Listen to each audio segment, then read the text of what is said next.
Hello everyone, this is ANURADHA Sharma and you're watching my channel IELTS with ANURADHA. Section 1. In this section, you'll hear a conversation between two students in the dining hall of the college. First, you have some time to read questions 1 to 4.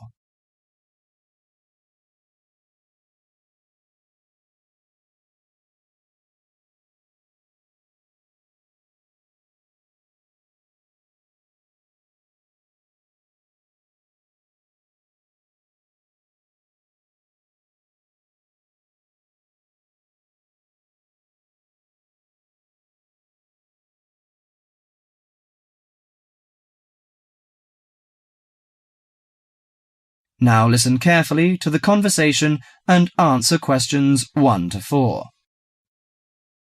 Hi Max, how are you? Hi Melanie, I'm fine.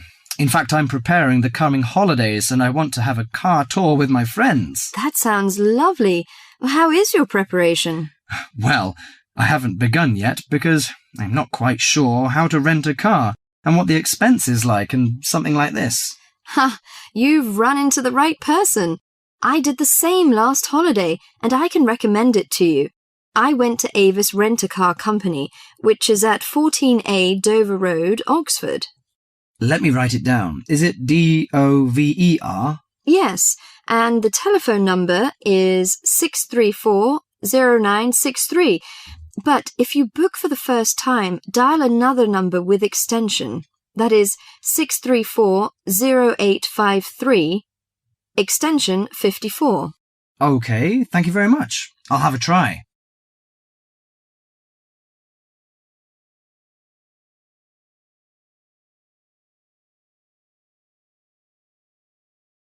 Before you hear the rest of the conversation, you have some time to read questions 5 to 10.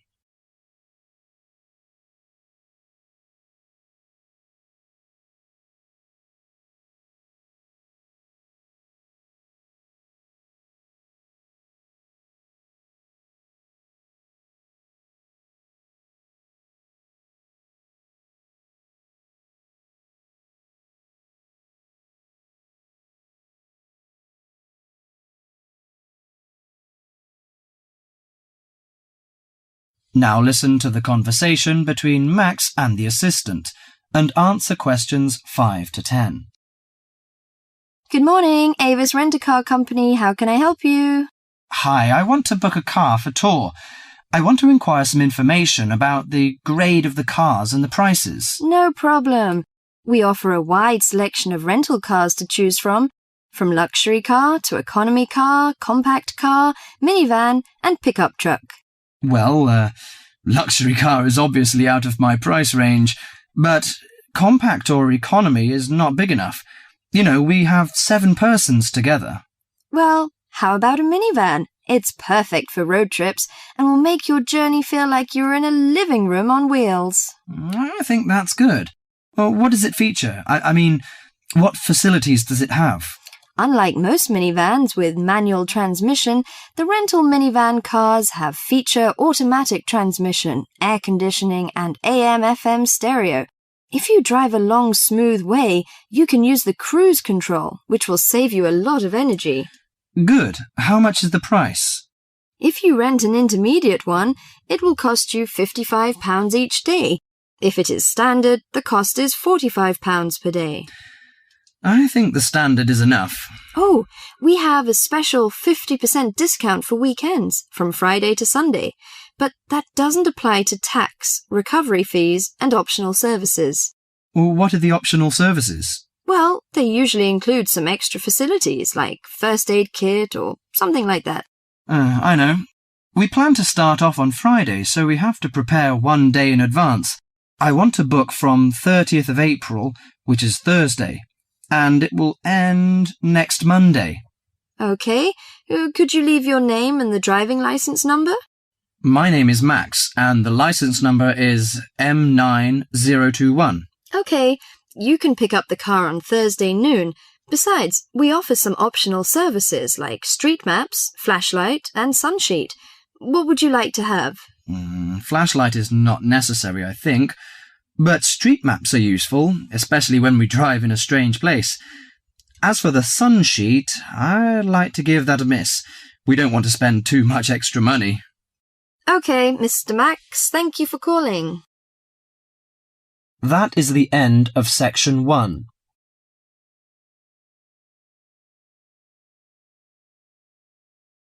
You now have half a minute to check your answers.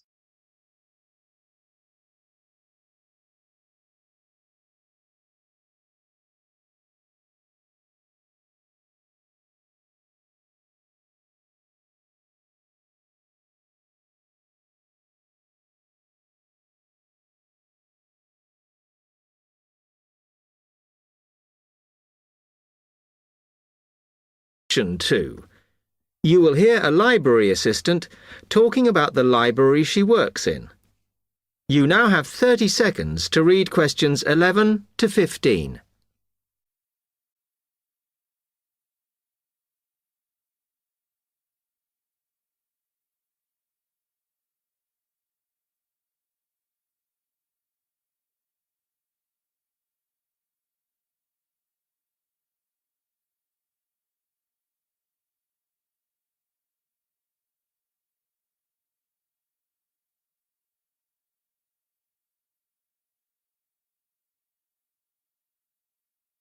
Hi, can I help you?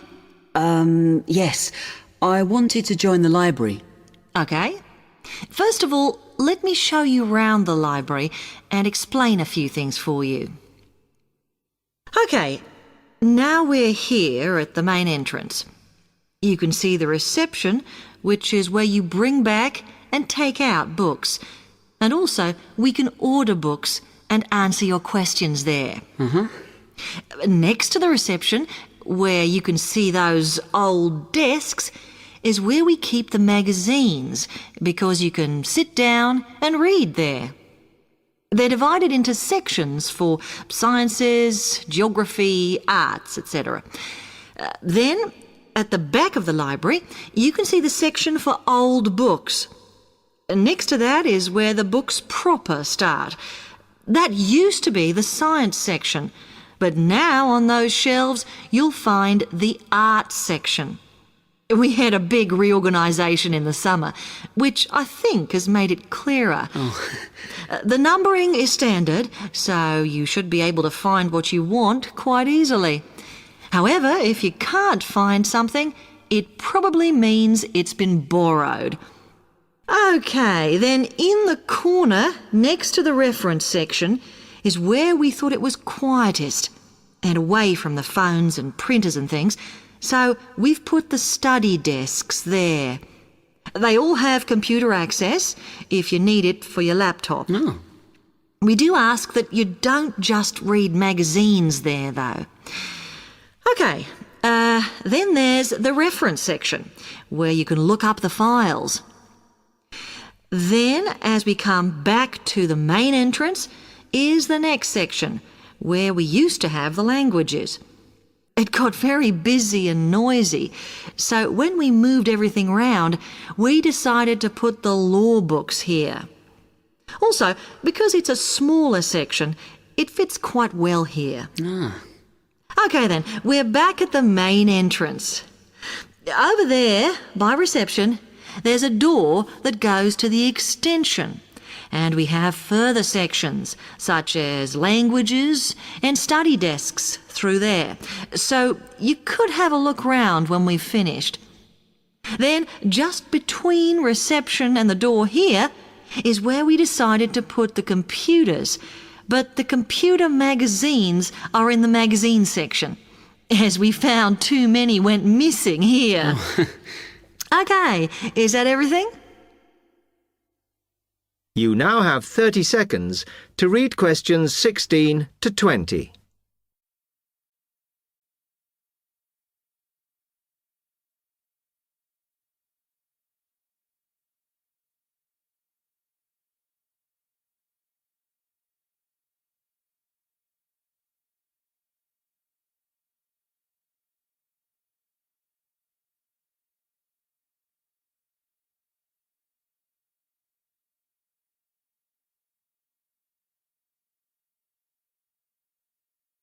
That's great, thanks. Can you just tell me a bit about borrowing and the rules and whatever? Of course. Over the last 2 months, we've been introducing a new system for this, and you can now take books out for 6 weeks. That's generally enough for most people. We usually get books back within 30 days. Of course, you may decide to renew the period. You used to have to come in to get the book stamped because we don't like doing it over the phone, as there's no record of it. But now you can do all that via email. Oh. If you do forget to renew, then we do make a charge, I'm afraid. That helps our costs, of course, but we do insist on it. The good news is that there is only one charge. I know some libraries charge £1 for 1 week, and then it goes up with each week it's late. We ask for £1.50, as we think that's high enough to stop people being overdue. The other thing you may want to know is what you do about books that are not on the shelves. We do have a system for reserving them. All you have to do is fill in a yellow form behind those blue ones on the desk and give it to someone at reception. We'll let you know when it comes in. Also, sometimes you will need a journal article that we don't have but can get from other libraries. So we offer an ordering service if you need it. Now, if you'd like to fill in this form here...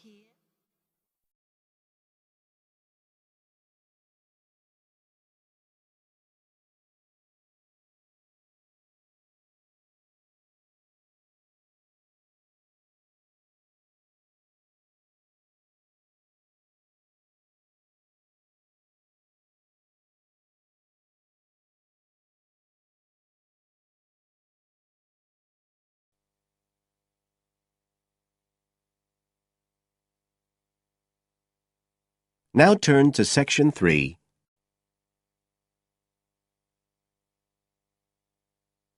Section 3. You will hear 2 university students, Phil and Stella, talking to their tutor about their research project.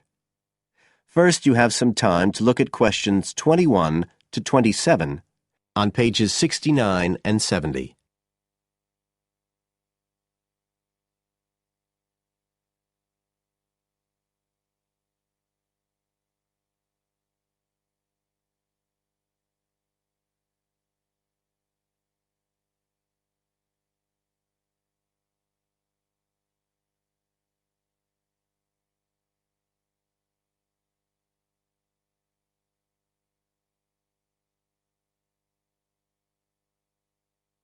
Now listen carefully and answer questions 21 to 27.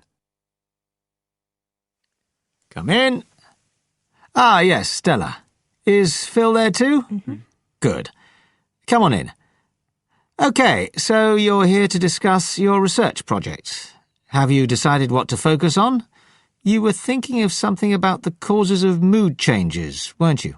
Yes, but the last time we saw you, you suggested we narrowed it down to either the effects of weather or urban environment. So we've decided to focus on the effects of weather. Right, that's more manageable. So, your goal is, Phil? To prove the hypothesis, no. To investigate the hypothesis that the weather has an effect on a person's mood. Good. And what's your thesis, Stella? Well, our thesis is that in general, when the weather's good, it has a positive effect on a person's mood, and bad weather has a negative effect. Can you define your terms here? For example, what do you mean by good and bad? OK, well, good would be sunny, warm weather, and bad would be when it's cold and cloudy or raining. And how would you define an effect on a person's mood? What would you be looking to find? An effect on the way a person feels. A change in the way they feel, like from feeling happy and optimistic to sad and depressed. Right. And what sort of weather variables will you be looking at? Oh, sunshine, temperature, cloudiness, precipitation, among others. It'll depend a bit what the weather's like when we do the survey. Fine. We'll talk about that in a minute. But first, what about background reading? I gave you some suggestions. Did you manage to read any of it? Yes, we read the Ross Vickers article, the one comparing the groups of American Marines training in summer and winter. That's quite relevant to our study.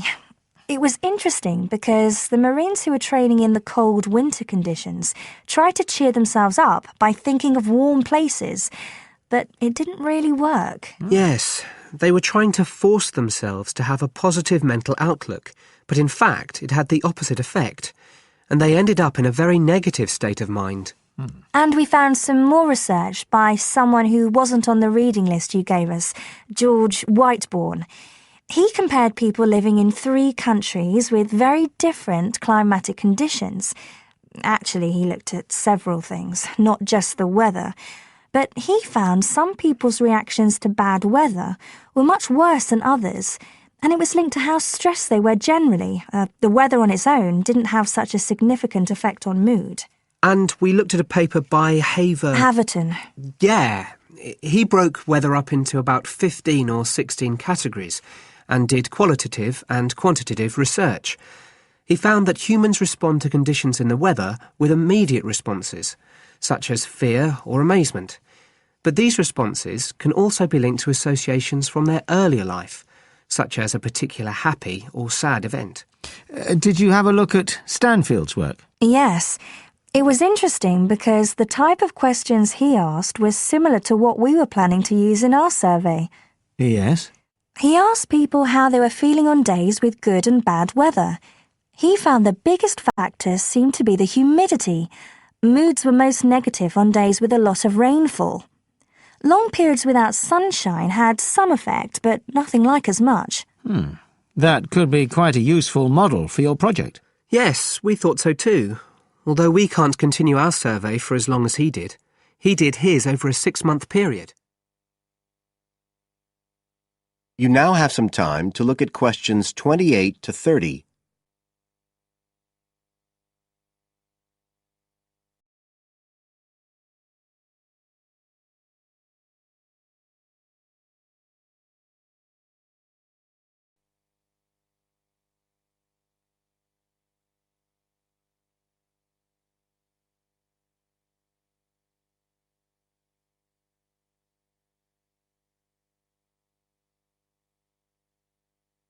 Now listen and answer questions 28 to 30. Right. Well, you've made quite a good start. So, where are you going from here? Well, we've already made the questionnaire we're going to use for the survey. It's quite short, just 8 questions. We're aiming to survey 20 people over a period of 3 months from October to December. We can't specify the actual dates yet because it depends on the weather. We want to do the survey on days with a range of different weather conditions. And we'll just be working on campus, so our data will only be statistically sound for the student population here. That's okay. Have you thought how you'll determine what will constitute each aspect of weather, and how many you're looking at? We decided on 4. The amount of sunshine, cloudiness, temperature and precipitation. We thought we might use the internet to get data on weather conditions on the days we do the survey, but we haven't found the information we need, so we might have to measure it ourselves. We'll see. Then we've got to analyse the results, and we'll do that using a spreadsheet, giving numeric values to answers. And then, of course, we have to present our findings to the class, and we want to make it quite an interactive session. We want to involve the class in some way in the presentation, maybe by trying to create different climatic conditions in the classroom, but we're still thinking about it.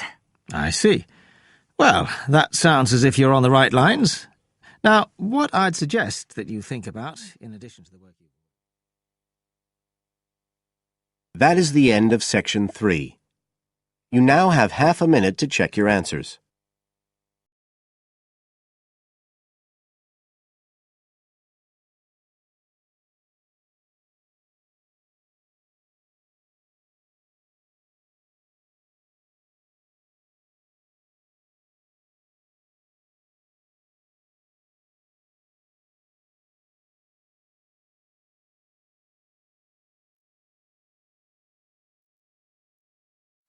Section 4. In this section, you'll hear a lecture about searching on the Internet. Now you have half a minute to read questions 30 to 40.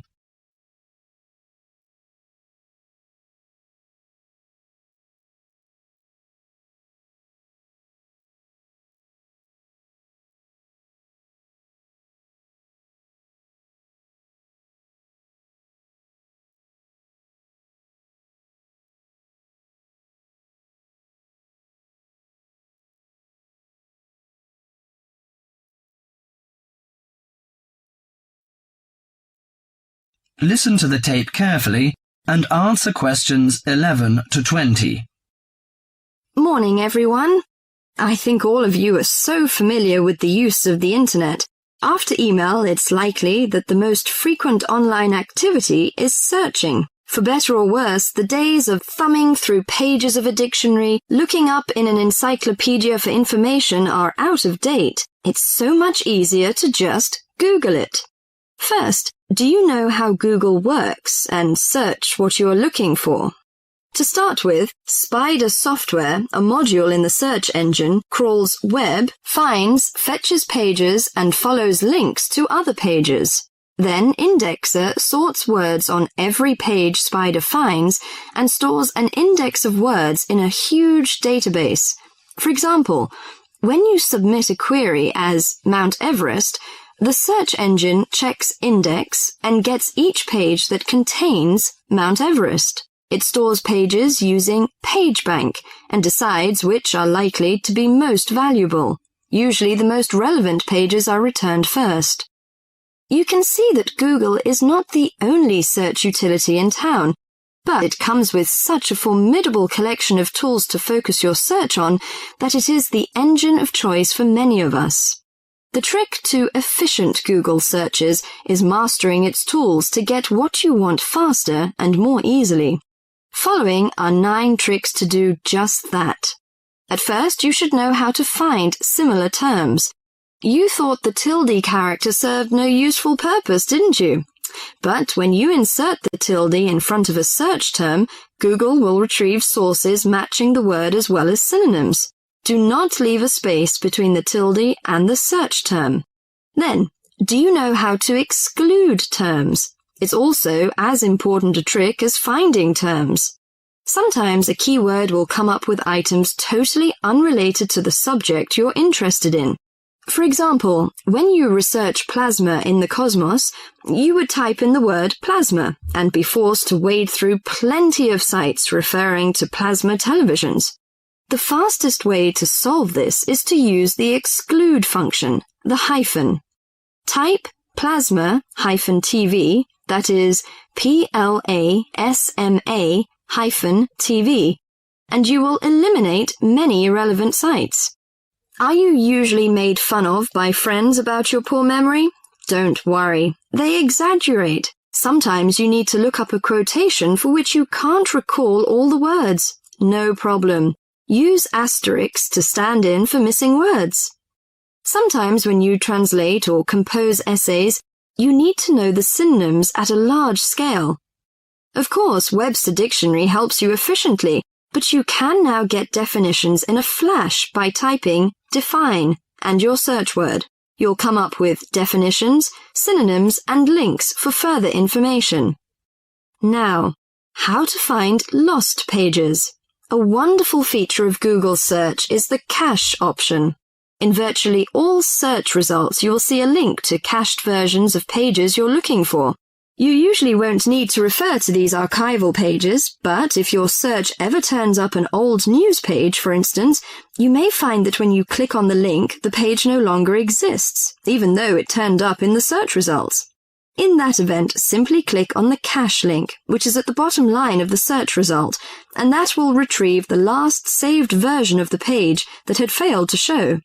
This is a powerful, extremely helpful tool when you come across old pages from websites that no longer exist or are no longer maintained. Do you want to get numbers or names? Looking up a phone number? Just type the name and city or state initials of the person whose number you're looking for. The number will pop up instantly. If you have a phone number but want the name or the location, just type in the number, no hyphens, parenthesis or space necessary. For fun, type in 202-456-1111 and see whose office this number belongs to. Did you know you can search for pictures with Google? Just go to the Google homepage, click on Images, and type in what you're looking for. You can narrow your searches using the advanced search function to, for example, retrieve certain types or sizes of files. Finally, you can simplify all your searches by uniting the Google search bar into your browser. Go to google.com, click More, scroll down the page to Google Tools, then click on Toolbar and follow directions from there. And of course, some of these tools will work with other search engines too. Experiment and see which ones work best for you. You'll find a wonderful world, I'm sure. That is the end of section 4.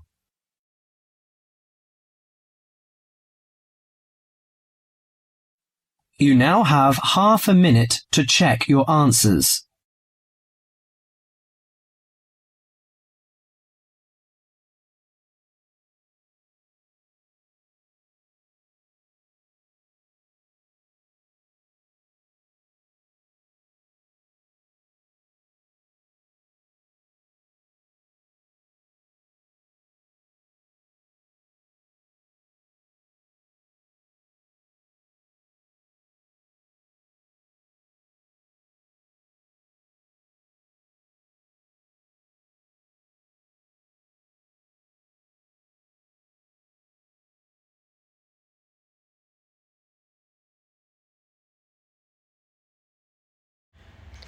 Thank you for watching and stay tuned for more videos.